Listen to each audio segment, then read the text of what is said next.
Hello and welcome. My name is Gino Barbaro, host of the Jake and Gino Show. And today's guest is Dre Baldwin, CEO and founder of Work on Your Game, Inc. After a 9-year professional basketball career playing in 8 countries, Dre invented his Work on Your Game framework as a roadmap in reverse to help professionals with mindset, strategy, accountability, and execution. Welcome to the show, Dre. How you doing, brother? I am doing amazing, Gino. I'm excited to be here.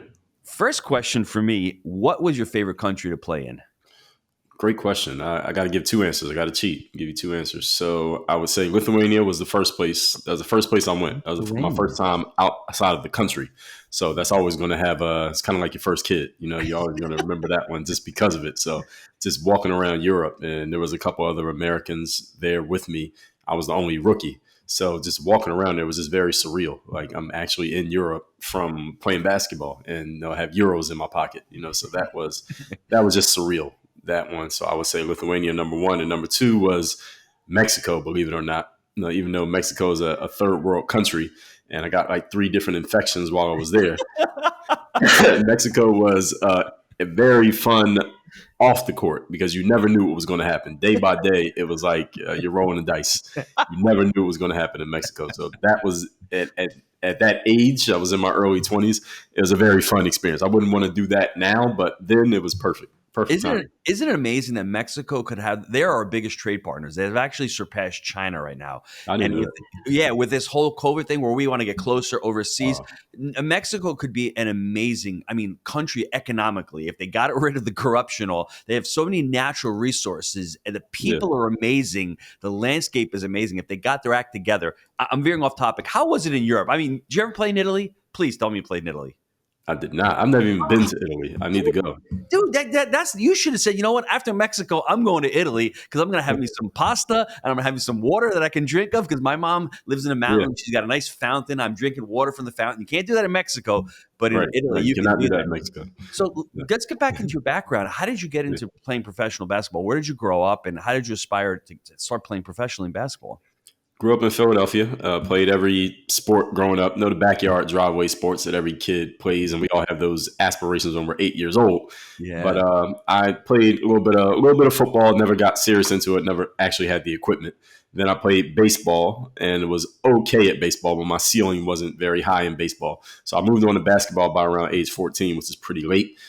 But that was the situation. The good thing about where I come from, you can play basketball. You don't need equipment. You don't need other people. You can practice by yourself. So that's why every young man where I come from, we all try basketball. Not everybody makes it, but we all try. Uh-huh. So by around age 16, I could feel myself getting better. I didn't have any accomplishments yet, but I was starting to feel like, hey, maybe basketball could be my thing because I could feel like I was improving. And also, we're talking the 90s here. So it's not like you go on the internet and see everybody's story. So my 16-year-old naivete said, maybe I can make it as a basketball player. So that's what I attached myself to at that age. Only played 1 year high school ball, sat the bench the 1 year I was on the team. Walked on to play Division III college, was the 3rd tier of college sports. It doesn't produce pro athletes. Pros don't come from the D3 level. And when I got out of college, I wanted to play pro, but nobody was checking for me. Given my resume, like I just told you, nobody was expecting this guy to be anything as an athlete. So my first year out of school, I worked at Foot Locker. I worked at Bally Total Fitness selling gym memberships. And Bally is out of business now, but not because of me. I sold a lot of memberships in the summer of 2005. I sold a good number of memberships. But I went to this event called an exposure camp. Gino, you familiar with those? Ever heard of it? No, I've heard of them, but I've never been to one, obviously. Yeah. Okay, so an exposure camp is like a job fair, but it's for athletes, and this is not free. It's pay to play, and you and a bunch of other players who all think they're good enough to play pro all show up to these events, and we bring our sneakers. So we're not just talking and shaking hands. You bring your sneakers and you play, and the audience are decision makers from basketball teams around the world who are looking for talent. So this is a destination event. So in the basketball world, these are a big deal. So I went to one of those events in the summer of 2005, and I played pretty well at this 2-day event. I got a good scouting report, got some good footage, went back home to Philly. I had to be back at work because the event was in Orlando. We were just talking about Orlando off camera here. The event was in Orlando. We rented a car, drove to Orlando, 19 hours, drove back to Philly. At the event ended, I had to be back at work Monday morning because I had to negotiate to get the days off. And I started cold calling basketball agents. And that's how I got my first agent And my first agent got me my first job. That was in Lithuania. So that's how I got into playing pro basketball.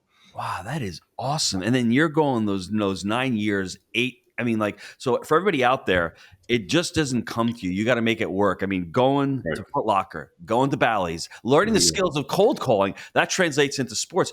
What were your biggest takeaways during your 9 years of professional basketball? What did you take away as far as, because it seems like it's very complementary to business and what you're doing right now?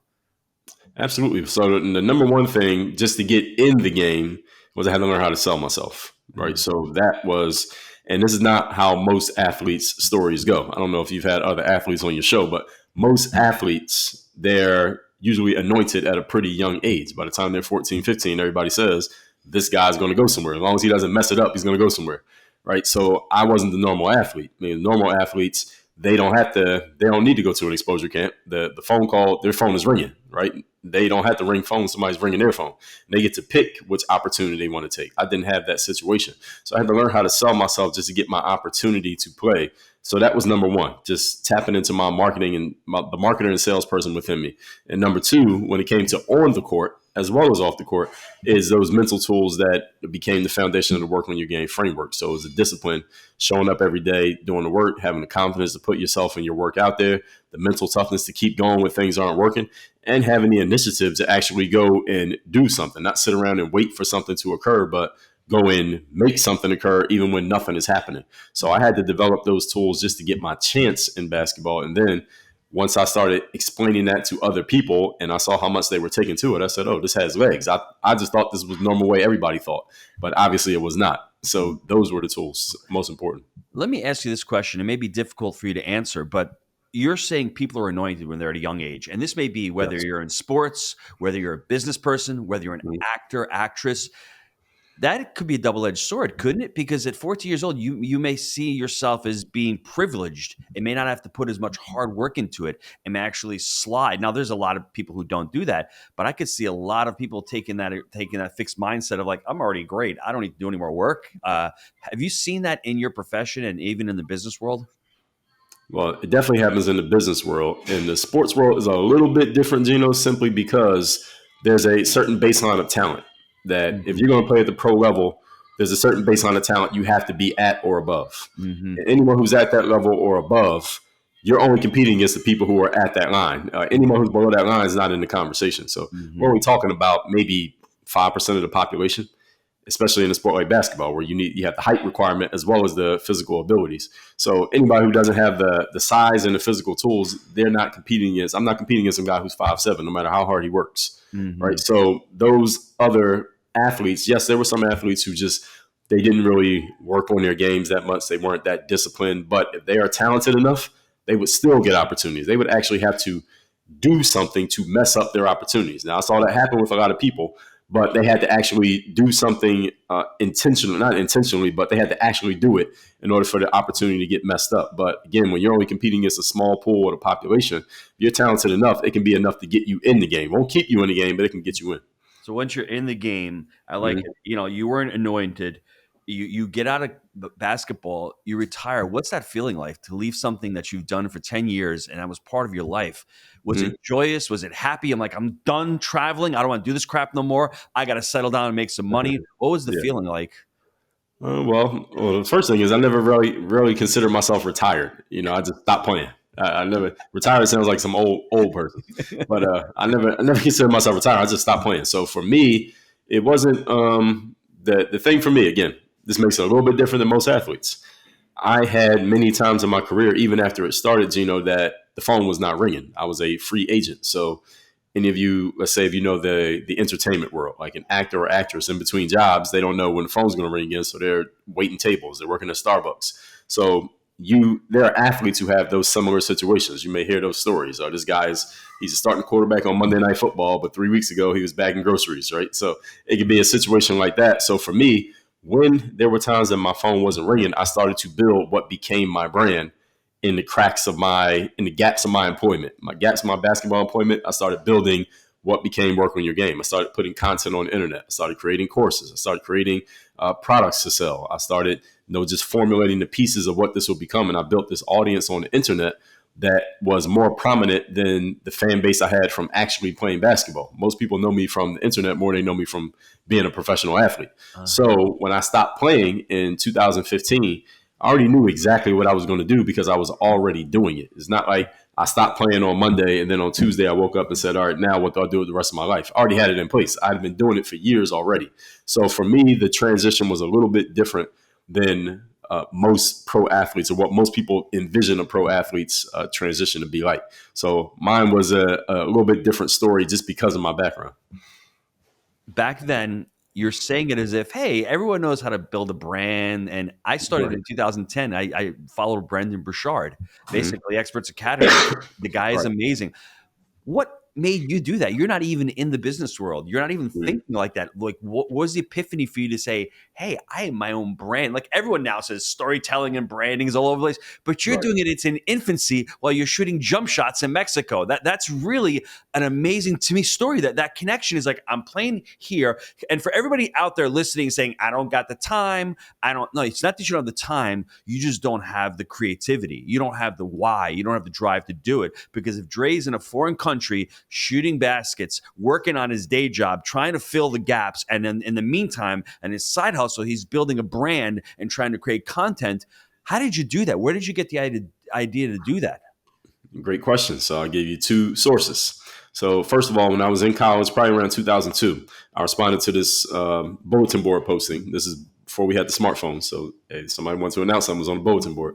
I'm walking around campus. It says, make extra money in the summertime. And, every college student wants to make extra money because we don't have any money.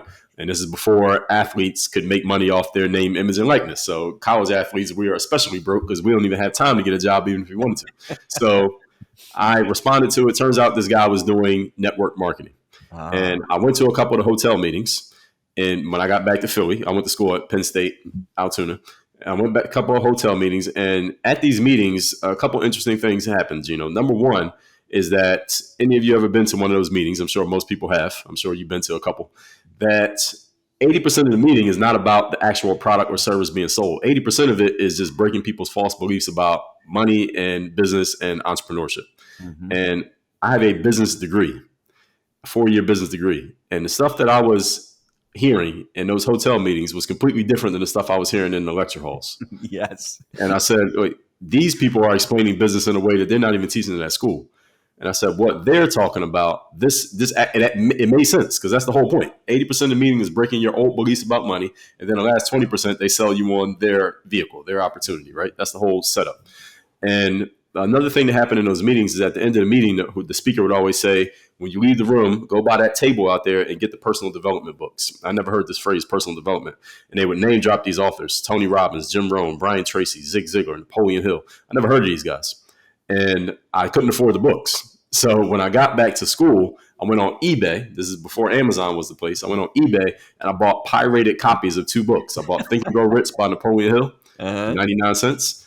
And I bought Rich Dad Poor Dad by Robert Kiyosaki for 99 cents. And I remember reading Napoleon Hill and I said, okay, there's a process to where you can direct your thoughts and that can make you a higher value individual.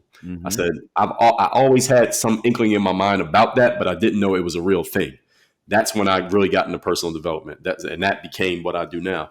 And then when I read Kiyosaki, I remember reading the first chapter of that book, and he was just breaking down these false beliefs people have about making money and business and money and entrepreneurship. And I said, whatever this guy's talking about, this is what I want to do.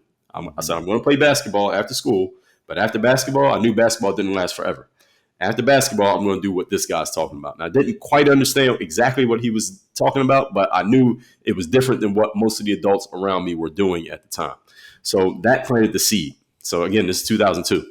So I'm answering your question here. 2009, I was unemployed. Phone's not ringing. Agent's not calling. I don't know when I'm going to get my next job. I just finished reading basically the new age version of Rich Dad Poor Dad for the digital person. And this was a 4-hour work week by Tim Ferriss.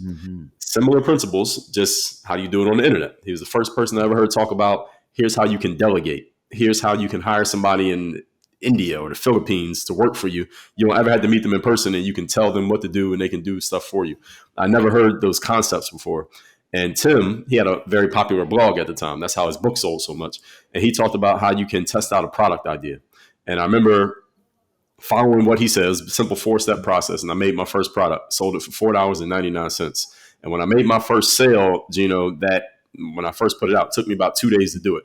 I made my first sale. I said, this is what I'm going to be doing for the rest of my life. Because what I had done was created what I now know to be intellectual property, taking an idea out of my head, turning it into a tangible thing and exchanging it for money. I said, I can't play basketball forever. I won't always be able to jump 40 inches in the air. But if I could take an idea out of my head and turn it into money, I could do that forever. And that's what planted the seed for what I do now. For those of you listening right now and are blaming that you don't have the time or the money, Dre started with $2 and maybe another $2 for Tim Ferriss's book. It was a total of $4. That's when he started. I got that book for free. And you got so even better, 99 cents. So if all of you out there saying, I don't have the money to invest in apartments, or I don't have the money to do this, it's not the money. It's the idea and the creativity that take, I think, effect. And also all those limiting beliefs that you have. In life coaching, we call them energy blocks, something that's holding you back, something that's restricting you. For you, growing up as a young guy in Philadelphia, young Dre, what were your limiting beliefs about money? Wow. I don't know if I even had limiting beliefs. I just had a set of beliefs that were limited. Okay. I had limited beliefs. Because you had no beliefs, basically. You're saying exactly right. So limiting beliefs means that you have some things that you think are blocking you, but I didn't know what I didn't know. I was unconsciously incompetent, I guess, as they say, when it comes to money. All I knew was what I heard from the adults around me, which was money doesn't grow on trees. Does it look like I'm made of money? These are the kind of things that my parents would say to me when we asked for money. Or we're not rich. I remember my mom said that to me once. And I don't even remember what I asked for. I remember when I was turning 16, my mom said, what do you want for your birthday? I said, I want a car. And she looked at me with a look that was half disappointment and half annoyance. And she said, we can't afford that. And I always remember her saying that. And here's the thing, Gino, she didn't ask me what kind of car. She didn't say, how much is it? She didn't say, how much is the insurance? She just said, we can't afford it. Well, how much is a car? Right? You can get a car at the newspaper for $100, right? But her mindset was, we can't afford a car. And the only mindset that I had, my sister and I, my sister's a year older than me, was what was modeled to us. And also when it came to money, it was that in order to make money, you had to go get a job and you worked as many hours as you could. And your hours multiplied by your hourly rate equal how much money you could make. But I knew that there had to be something else. I didn't consciously know it, Gino. I couldn't have articulated this, but I knew it had to be something else because I'm like, well, okay, my parents, they go to work for 40 hours a week and they did their jobs. If you want to ask me where the discipline came from, it came from watching my parents. So I appreciate them for that. At the same time, there were people out there who were making a lot more money. I'm like, they only got 24 hours. So how is that possible? Does their job just pay that much more per hour? There has to be something more than this for how people make money, but it wasn't obvious to me. It didn't become obvious to me until I was 21 years of age and I went to those hotel meetings. And those network marketers started explaining, no, you don't work to make money. You build a network and you make money off of other people's efforts, not just the efforts of your own. And that's when I said, oh, this is how other people make money. There's another way to make money besides that. So I didn't have limiting beliefs. I just didn't know what I didn't know. Mm-hmm. So when the new information was presented to me, I said, this makes perfect sense. This is what I need to apply. So I always mess up this Mark Twain quote, but Mark Twain basically said, it's not what you don't know that will get you in trouble. It's what you know for sure that just ain't so. So if you're thinking right now, hey, this is the only way to make money, you have no concept, no framework, or no paradigm of different ways to do it. You only taught one way. It's difficult. Walk me through this scenario. The phone rings. Dre, hey, mama, how you doing? I'm doing good, mom. I'm going to go to work this network marketing meeting, and I'm going to make some money. And your mama's saying, wait, I don't understand what you're doing. And, oh, mom, I'm playing basketball, and I may not have a job. What was your family and your parents saying to you as you're trying to throw out all these new novel ideas that they never heard of? Were they receptive to it? Were they trying to be not critical of it, but were they just, feeling confused about it? What were their thoughts about what your journey looked like? So when it came to the network marketing part, I was still in college at the time, so I wasn't even graduated yet. So I think they were saying, all right, well, it's fine if that's what he wants to do in his spare time. It's better than him doing something worse. So if he wants to go ahead and try that with network marketing, go ahead. It was no harm, no foul if I want to try network marketing.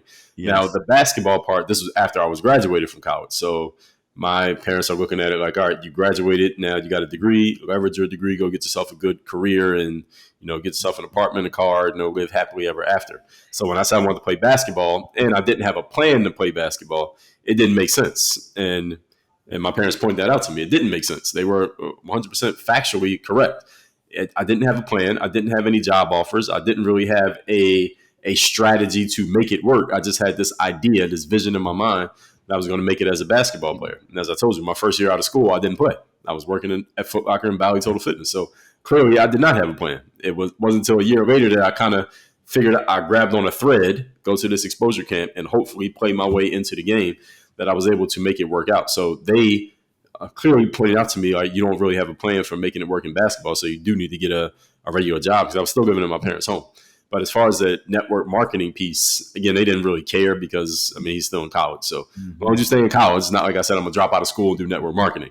It was, I'm going to finish school and I'm going to just do network marketing as just another piece of what I have going on. So they kind of looked at that the same way they looked at basketball. My parents are not athletes and they weren't pushing me to be an athlete. So, okay, you want to play basketball in college, you want to do network marketing while you're in college, fine, but just make sure you stay in college. So that's how they looked at it. And now that you're getting out of basketball and you're entering the business world, what were their thoughts on that? Were they telling you, hey, this is risky, you still got to go out and you've got a college degree, go get a job with somebody? And you're like, no, Mom, I'm going to be making content. I'm going to create my own business. I've got my own LLC. What did that look like? Yeah, so the first thing I did, first I was playing ball, and I played ball I played ball, went to Lithuania, came home. I still was in my parents' home after I came home from my first job. I didn't move out of my parents' home until 2006. And You're at like that an time, Italian, bro. Italians do that too. I stayed home. I lived with my mom until I got married. I've saved rent. I had her do my laundry. I ate at home. Yeah. So very similar. Smart guys. You know what I'm saying? Yes. Yeah, I wasn't looking at it as saving rent. It was I didn't have rent. So I was just so I wasn't looking at it that way, but similar outcome. And at the same time, I was doing my own laundry by that point. Mom was making me do my own laundry. So when it came to me moving out, I was 24 years of age. And at this time, I was working another regular job because my phone hadn't been ringing. I'm waiting for my agent to call me with my next job. So I'm living in Philly, but not far from my parents. And the business stuff really started to pick up probably around 2009-ish.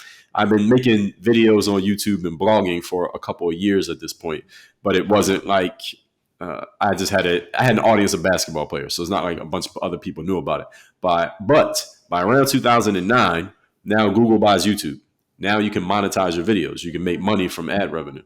Now I started creating my own products.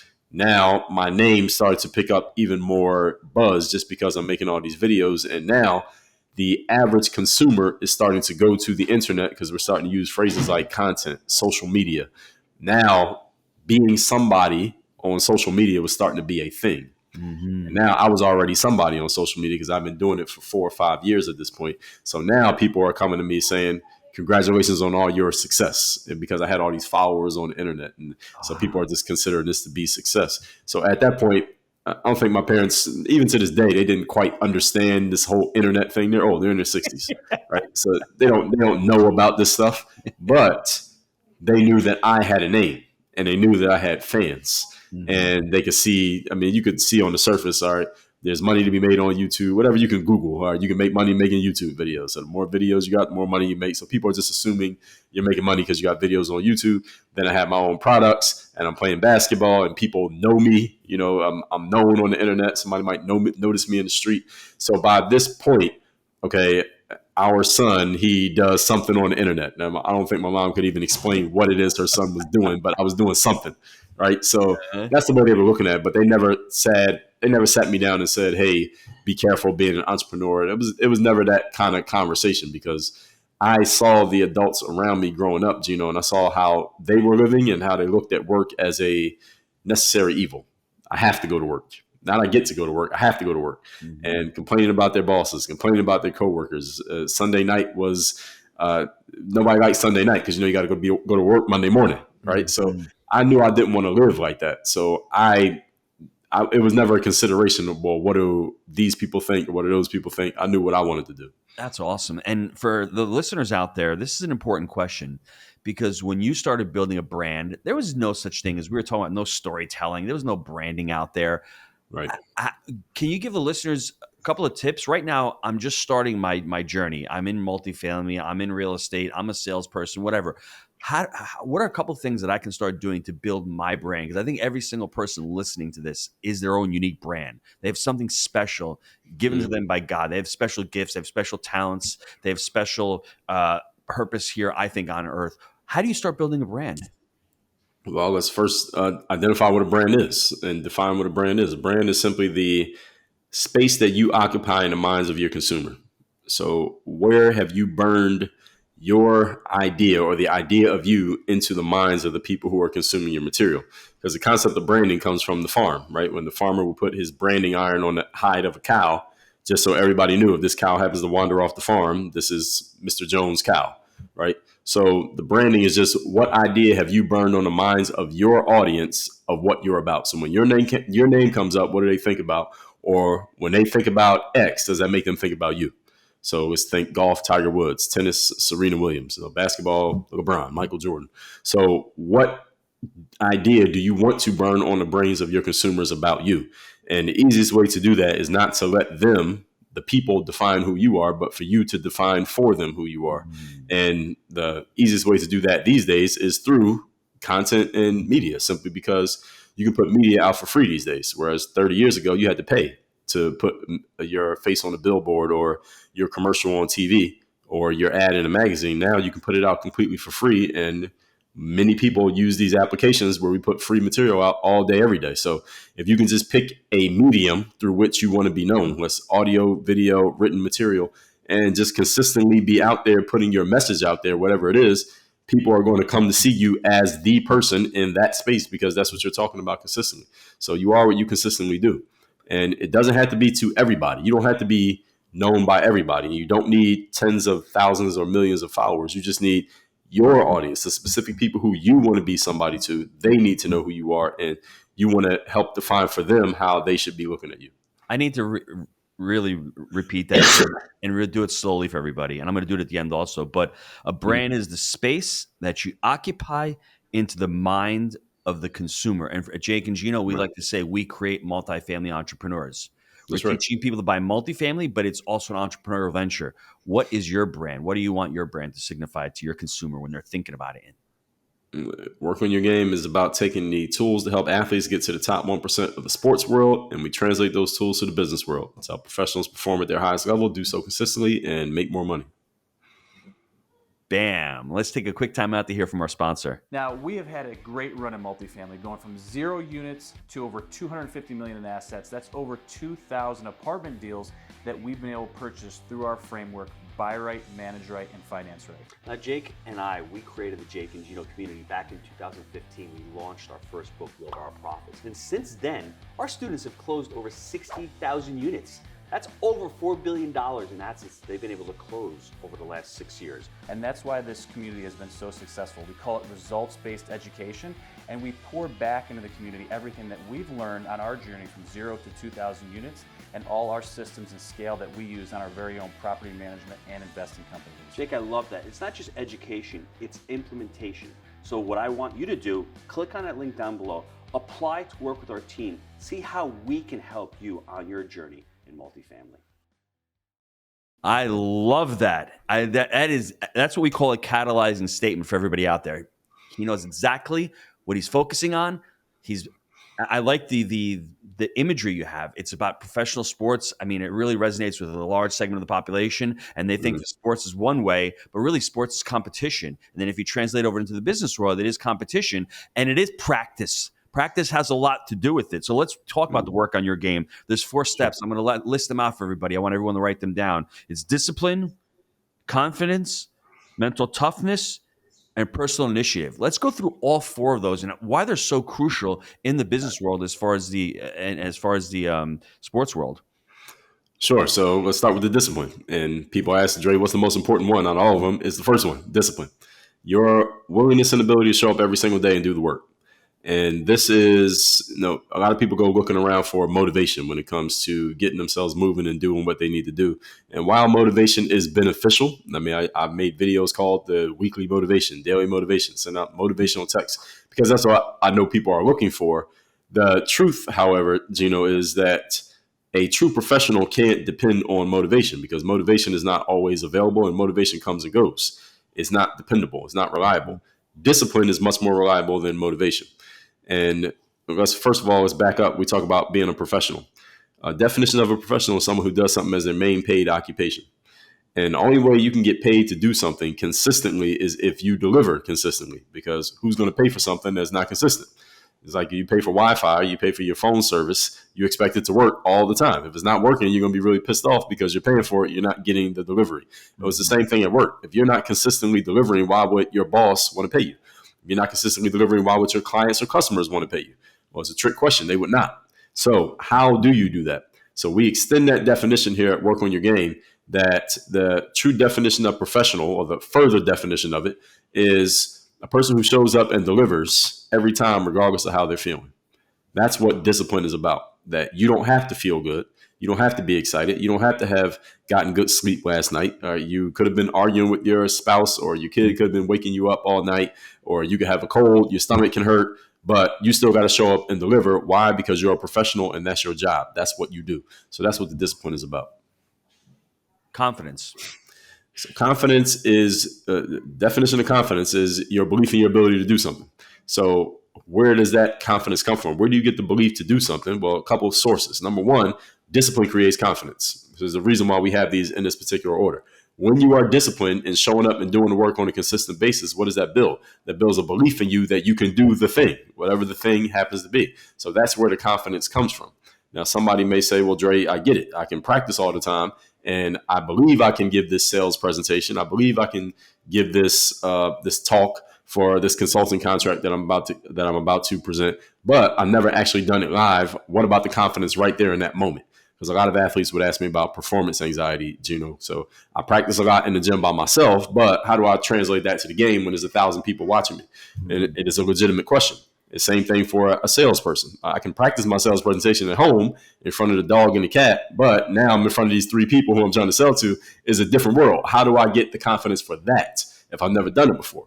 Well, what I tell people to do is you need to borrow confidence from somebody else. And this is not faking it till you make it. I'm actually not a fan of fake it till you make it. In one of my TED Talks, I address that.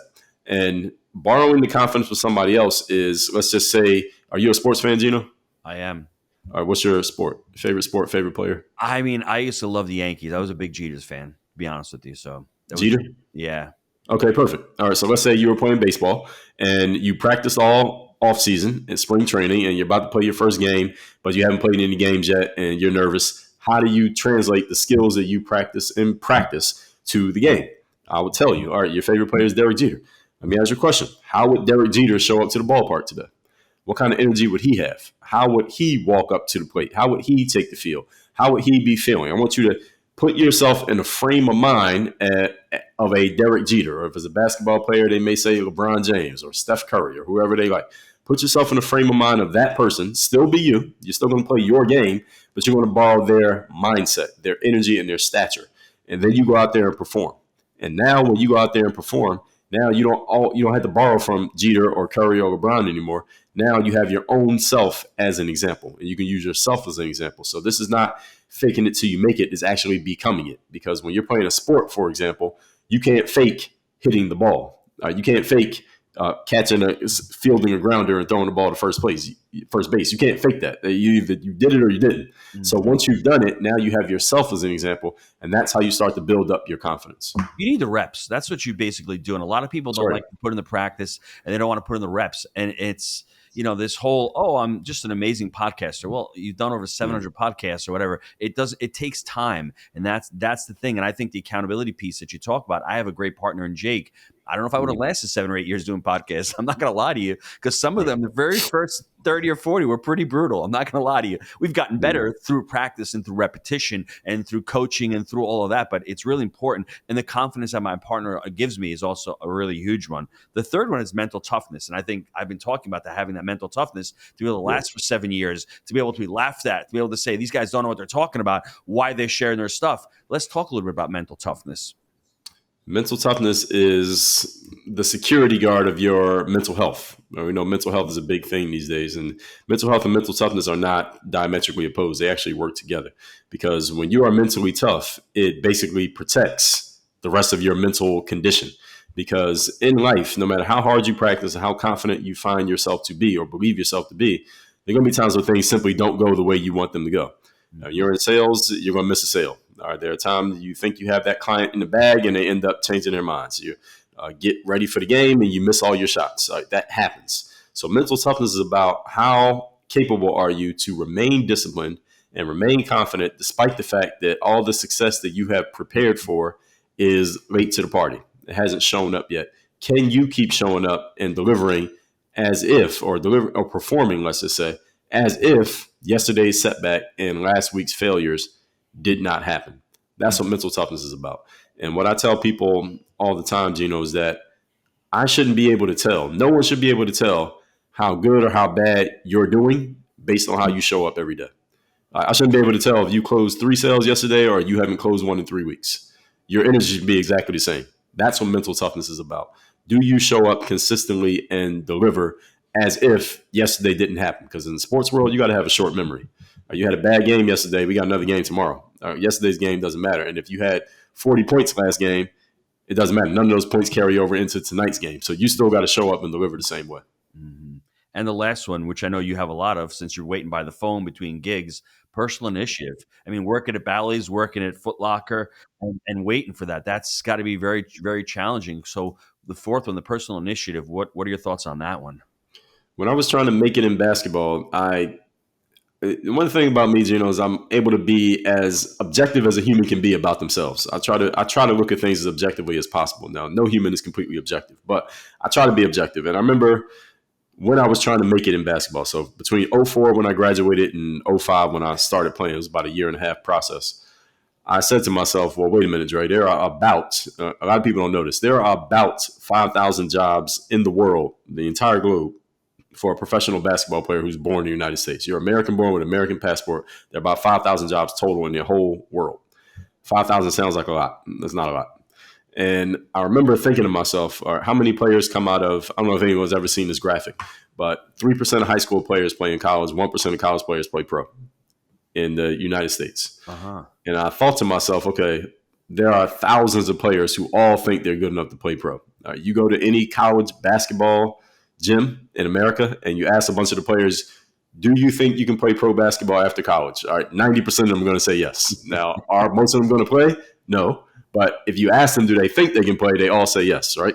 So I'm thinking to myself, Dre, you're a Division III player. Now, you believe you're good enough to play pro, but so do 10,000 other players. And there's only 5,000 jobs. And it's not like all 5,000 are open jobs every year. A bunch of people keep their jobs. So how many new people come into the game every year? Probably about 1,000, maybe. There's not that many jobs every year. So what are you going to do that's going to separate you from everyone else? And this is the way I was thinking. What am I doing that is going to separate me? It's not going to be my ability to play, because who's better than who is extremely subjective. That's all based on opinion.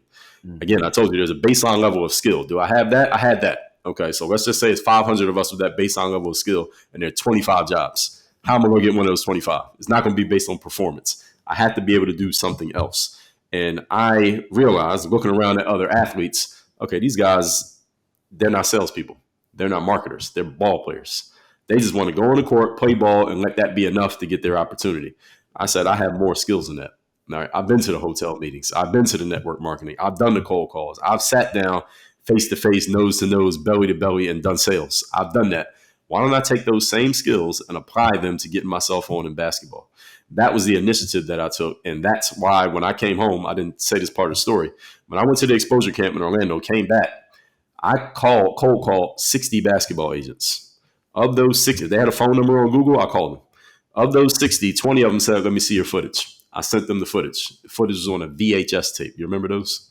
I do, VHS. unfortunately.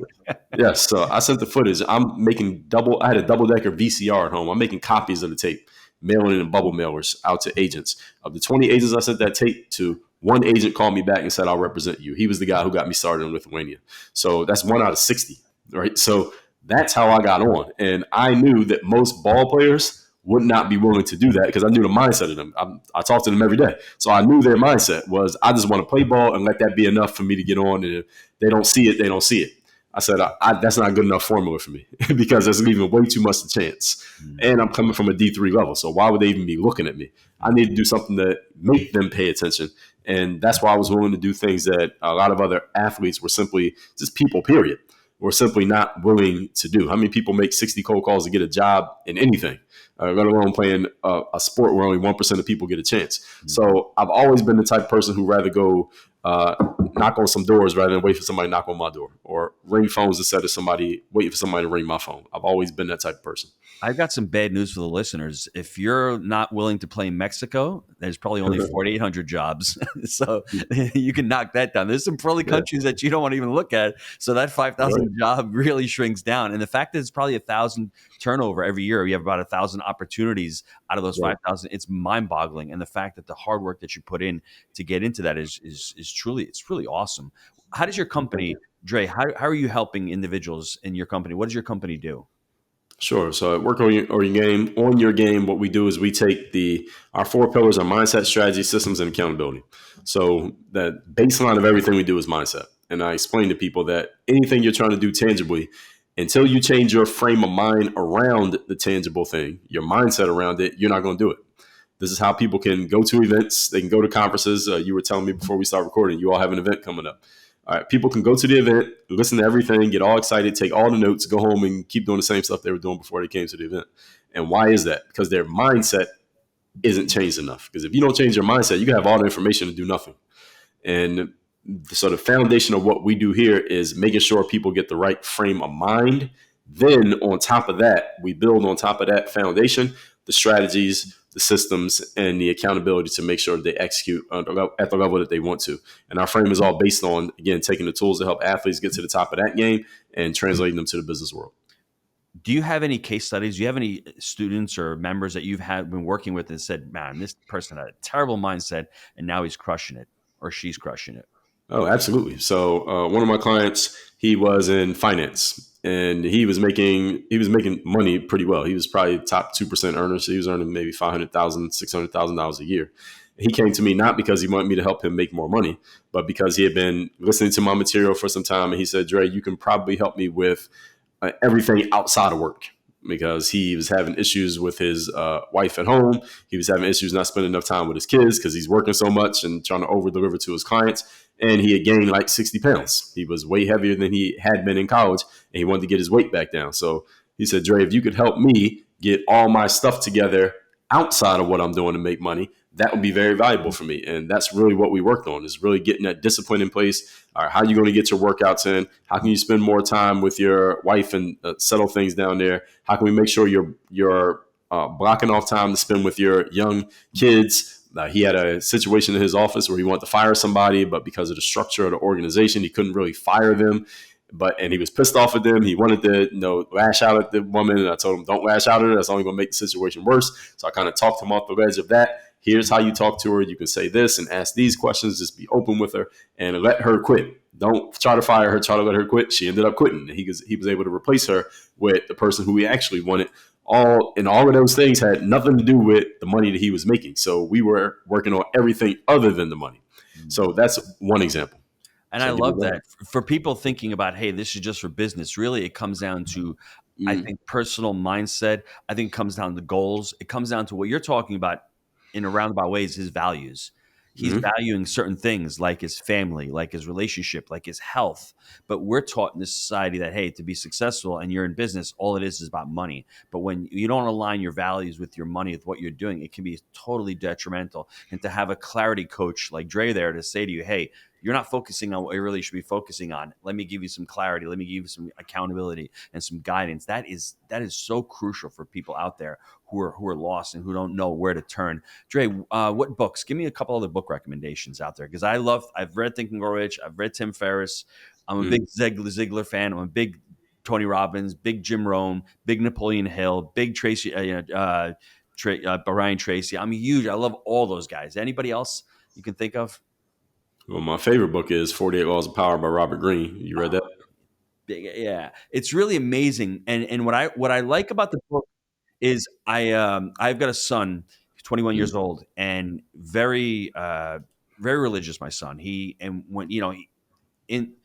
got a great moral compass. And when you read the book, the book itself is how do I explain the book? It really makes you twist things. It makes you do things sometimes in a not so good light. How else can I say it? But I'm saying to him, Michael, when you read this, people are trying to do this to you. You don't have to do this to them. Understand how people are using these powers and these laws to you, and you trying to manipulate you. And when you read about it, it's like you're reading like politicians. You're reading exactly what's going on today. And it's truly amazing when you're reading that book. And do you want to be the person that uses those techniques against somebody? I don't truly want to be that person. I don't think we have to. But there are people out there who are using those. So for you to understand those laws of power and how people are trying to manipulate you is what I really love about the book. I mean, you can share. What are your thoughts on the book? Yeah, I agree. And Robert talks about that in the beginning of the book, that even if you don't want to go and use these offensively, you need to learn how to use them defensively, because if you're not using them, somebody's trying to use them on you. So you got to understand that. And it's really a book about just understanding how the world works. You know, whether you agree with it or not is not the point. It's this is how things go. So when you're having any kind of struggle that involves power, and almost everything involves power on some level, because people will do crazy things for power, then you just have to understand it's one of these laws that is being utilized or violated, something like that. So that's what I like about it. Love that book. Drew, where can the listeners get a hold of you? Where can they find more information about you? The best place to find me and about us is at workonyourgameuniversity.com. That's where, again, only coaching I do, any kind of masterminds, group programs, always at Work on Your Game University. As far as social media, I'm on all the social media apps, probably most active on Instagram. My Instagram is just my name, at Dre Baldwin. And I do send out a daily motivation text every day to everyone. Can I share the number for that? Yeah, absolutely. Yeah, so the number is 305-384-6894. I send out a Monday motivation every week. It's a little bit longer text, and I send out a daily motivation every day. Just text me. It's free to get into the community. We'll tell you what your options are to get messages from as soon as you text me. Excellent. And I usually wrap up the show. Jake, this wrap up is for you. You got a young Dre Baldwin playing baseball, and he sees his ceiling. And he says to himself, I'm not really going to go too far with baseball. Let me go into basketball. At 14 years old, he goes into basketball. But his first year in high school, sits on the bench. And he graduates high school, goes to a Division III school, doesn't think he's going to get into the pros, right? I mean, no one from Division III gets in the pros. As we found out, there's only 5,000 jobs out there. He graduates. He goes to work at Foot Locker. He goes to work at Bally's, sells a tons of memberships, but they go out of business, not because of Dre, but because of their business plan. They crap out. He goes on to play in Lithuania and 7 other countries, Mexico being one of his favorite. I still can't understand why Mexico. You got to go to Italy, my friend. Anyway, he plays 9 years, and as he's playing basketball, he understands business. He goes to this multi-level marketing before he gets into basketball, and he understands that his money mindset, everything is starting to shift. He had no limiting beliefs. He just had no beliefs about money. He had his parents' beliefs, and once he started reading those books like Rich Dad Poor Dad, like Napoleon Hill's book, all of a sudden things started changing, and then he starts working on his brand. And the quote that he used about his brand, the space that you occupy into the minds of the consumers that you're trying to reach, he understood the power of that, and he started building his brand. All of a sudden, he started creating a future for himself. He understood that time and money shouldn't be in a place. You shouldn't go to work X amount of hours and make money. He understood how to leverage other people's time, and he had to learn how to leverage other people's money. And he started building this amazing brand. From 2009, he gets on the internet, starts putting out videos, and his mom's like, well, my son Dre, he puts out some videos and makes money on YouTube. She doesn't really know what he's doing, like my mom. But as time goes on, he continues to build a brand. And those 4 pillars, the discipline, the confidence, the mental toughness, and the personal initiative to work on your game, those are the foundations to become a really super successful person. Whether you're working on your game in the business world, whether you're working on your game with your family, with relationships, with friends, with your health, with your faith, whatever it is, those 4 pillars are crucial to your success. And I just want to thank Dre for being on the show today, and I wish him all the luck in the world, my friend. Well, much appreciated, Gino. Appreciate you having me on the show, and appreciate you sharing your platform. Thank you. Have a good day, everybody. Thanks.